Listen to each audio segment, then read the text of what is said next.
bunso. Putik! Kita tayo, bunso. Ayoko. Muna. Wah! Putik. Putik. Hindi tinatabla ng ano, kamagong tsaka itak. Oh! Putik mga idol. Hindi tinatablan, bunso.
Dahil lang, bunso.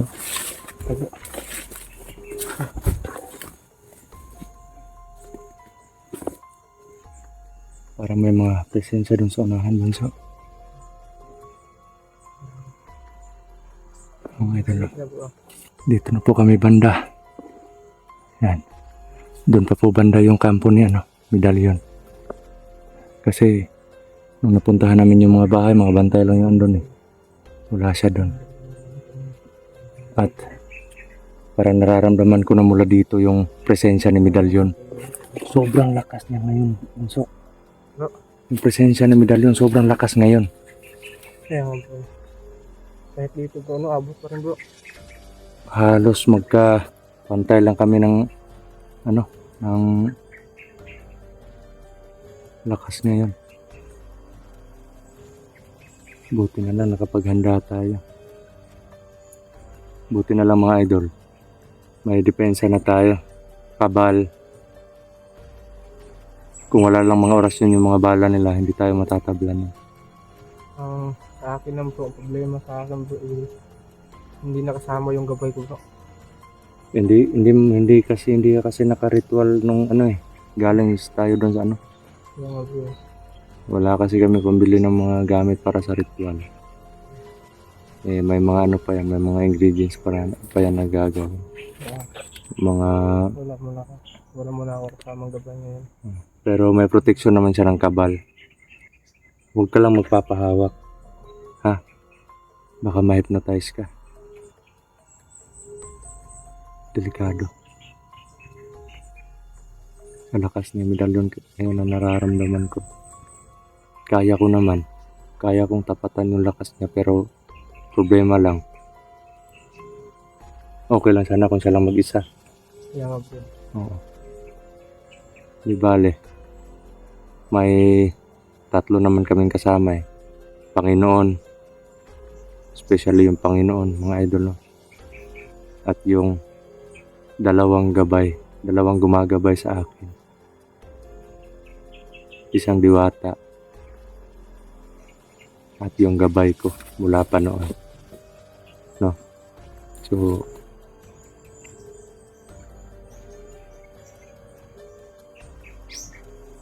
maraming hindi naniniwala sa mga ganyan. Pero, Kasi kailan talaga yung magagamit ngayon.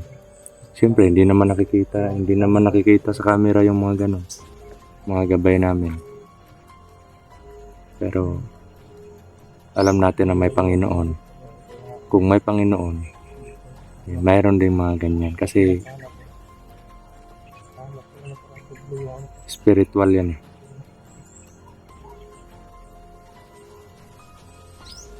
Buti na lang nakaritual ako. Kaya nakasama yung ano sa akin. Diwata. Yan yung nagbibigay sa akin ng mga mutya noon. Kasama namin sila palagi. Bago kami punta, hindot na kami gabi, nagre-report kami. Oo. Pinakausap namin yung mga gabay namin. Okay lang. Ano bunso? Tandahan lang.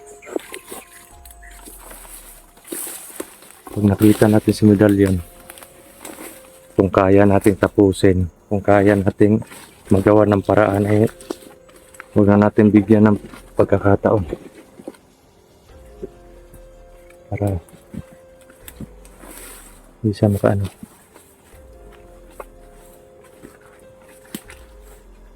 Diyan na sa unahan. Yung mga presensya. Hindi mo sanahan sa Oh, yung mga presensya. Huwag lang kumpiyansa. Kailangan matapos ang misyon namin, sana nga magtagumpay kami dito. Kasi kailangan ko umuwi agad. At siguro mga idol eh, konting panahon na lang yung ano namin dun sa nirerentahan namin bahay. Kung may pera lang sanang ano, makabili ako ng lote. Eh, wala eh. Kahit nga sahod sa YouTube, wala. At etong lugar na to, malapit sa bahay ko dati. Okay sana, tirahan. Pero ang problema, pinamumugaran ng mga masasama. Pero kung bala ko kasi magtayo ng sariling bahay, kahit ano lang, kahit kubo lang, ganun. Kasi sanay naman tayo sa mga ganyan. Hindi naman tayo namimili ng matitirahan natin. Kung mabawi ko lang sana, kung titigil sana sila sa pag-ano dito sa lugar na to, malaya sana kami pamilya ng mamuhay, makapananim ng gulay yun. Kasi sira na yung bahay ko, sinira na nila eh. Sinira na nila yung bahay ko. Plano ko pa naman na kunin yung mga ano doon. So, wala na. Hindi na rin na ano kasi butas-butas na yung mga yero. So, dasal na lang ako palagi na sana magkaroon kami ng sariling bahay. Kasi minsan, hindi kami nakakabayad sa renta. May kuryente pa. Tapos, inaano pa, parang nakakatanggap pa kami ng mga panglalait, mga salitang masasakit. Pero, alam ko naman na inosente lang sila sa pinagdadaanan namin. Kaya,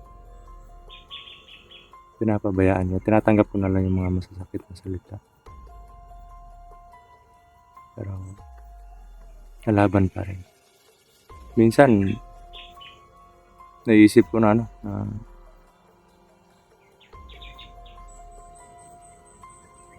what if kung hindi ako nagbago?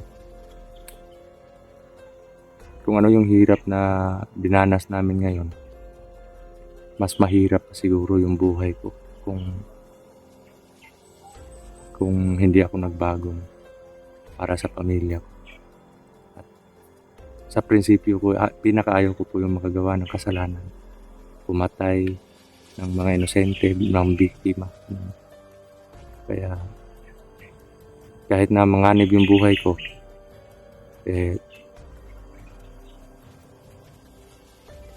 nag-grab ako ng dinrap ko yung opportunity na mabuhay or mamuhay ng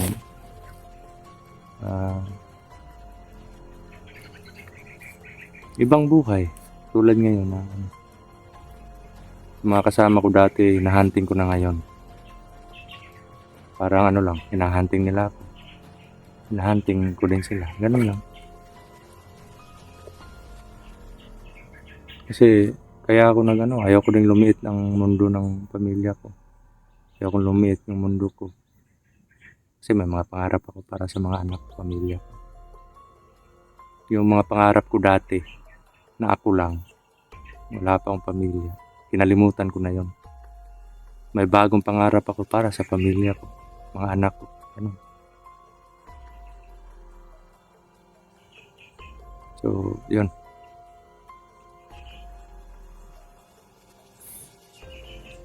Pagbaba namin dito, panibagong panibagong problema. Okay lang kasi sanay naman tayo sa problema. Nga lang, hindi maiiwasan na ma-stress sa mga kung ano-ano lang yung naiisip natin.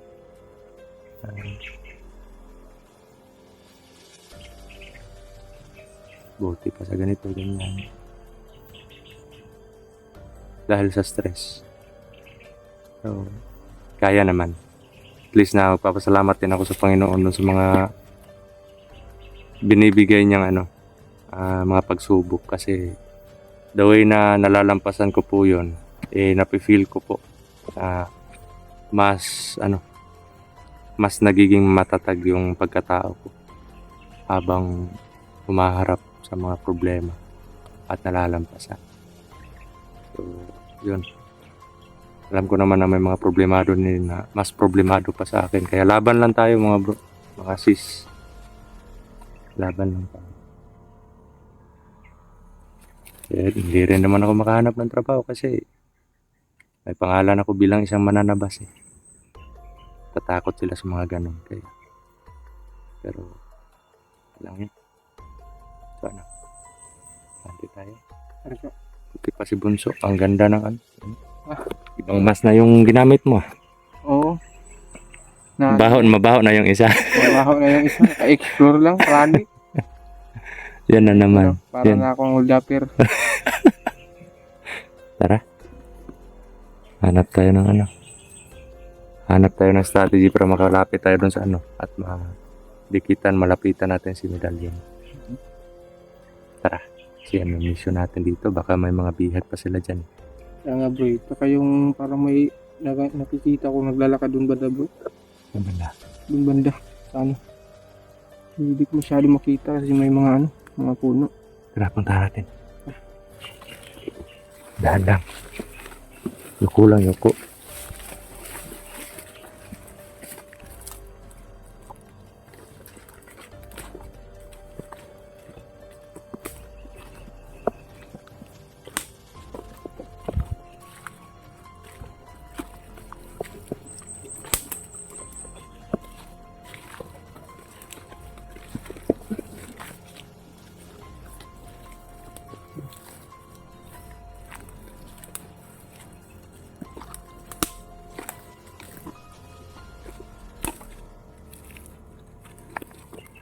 So, makikita ko sila dito.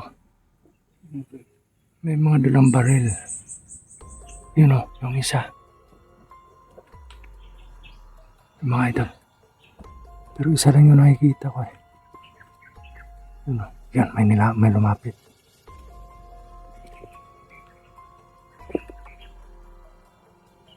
Tago ka lang magpapakita.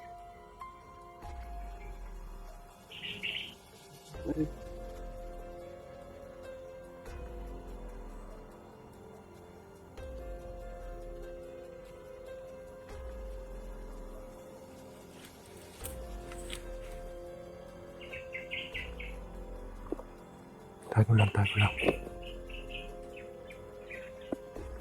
Mga ito lang sa unahan namin. May mga baril po. Tara, Bunso. Putik! Kita tayo, Bunso! Yuko. Ano na? Wah! Putik!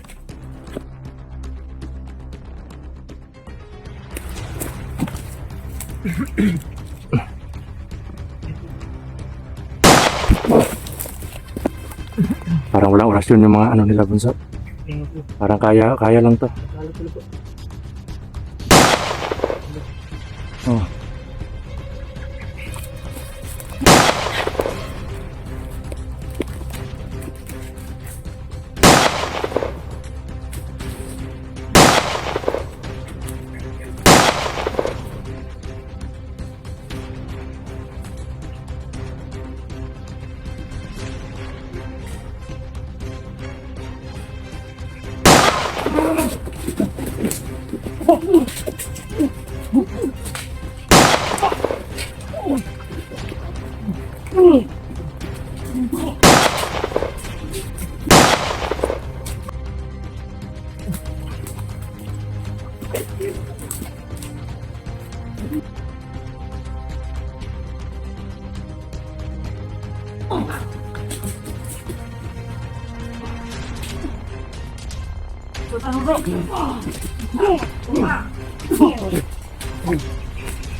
Putik. Hindi tinatabla ng ano, kamagong tsaka itak. Oh. Putik mga idol. Hindi tinatablan bunso. Tigas. Orasyon. Pero yung ano nila, hindi tumatalab. Hindi tumatago sa barrier ko yung balanda. Walang orasyon yan. Kayang-kaya yan. Yes bro. Putik. Tago mo lang yung cellphone, baka matamaan ng bala. Pero nakatablang pa rin sa camera natin po. Oh, orasyon. At yung suntok at sipa mo, lagyan mo ng orasyon na. Mag-focus ka. Yun bro. Umikot yung iba bro. Sus. Kasi nagtuumog na hadlock min ninyo.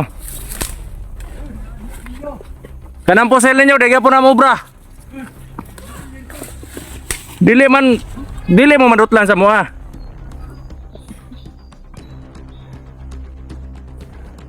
Ibutang ng pusili mo. Daghan man mo.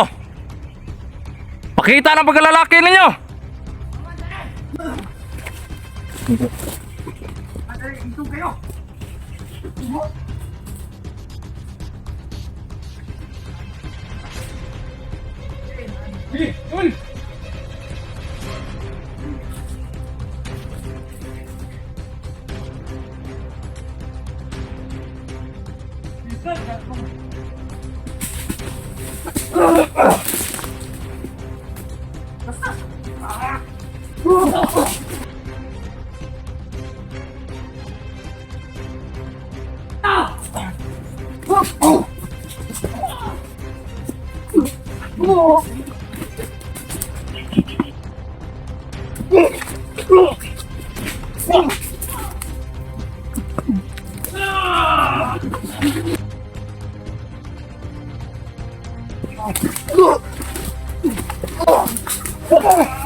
Bidang!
Bro, ayun kamay ko, bro.